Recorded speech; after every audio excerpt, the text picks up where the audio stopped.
Alright, so I don't know if you guys can see the train wreck here. Well, no other word for it but train wreck. So I've actually got a plan that'll work this week.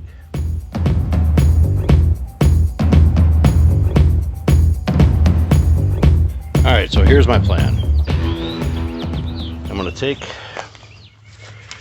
an upright here, make it about hip high, or so, however high I want my, a little bit higher than my hip, maybe. First jelly roll, well, above the belt, probably.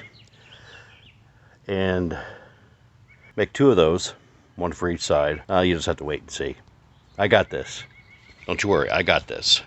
Put a pretty good notch in the top. And that's going to be where my bank line threads through to the other post over there.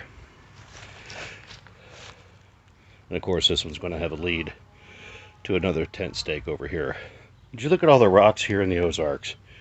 Holy mackerel, I miss Pennsylvania. Next thing I need is some toggles.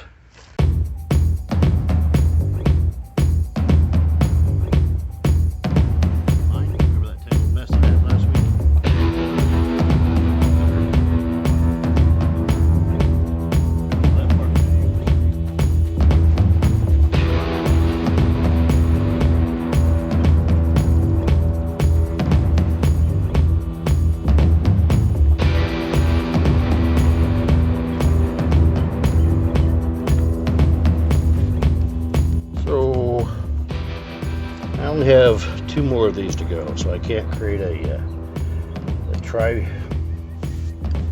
system with them. So what I'm going to do,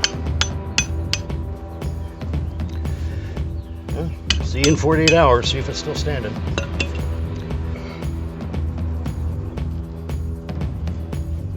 Whoopa! Make me a sheep shank. Well, better than it was. Still have some dressing up to do. Today's lesson: the more you know, the faster it goes. And fat men are out of breath easily. So what I learned today at bushcraft school was knowing what you're doing makes a big difference. I feel much more confident about that shelter than the one we had last week. The porch was a bad idea. I'll admit that. That was a terrible idea. But the most important thing I learned was you got to practice this stuff. It all looks good on the video, but when you actually have to grab a hatchet or a saw and do it, it's a completely different story. So keep practicing, bushcrafters. This is a hoot. And not one time did I think about COVID or masks or anything else. Great therapy.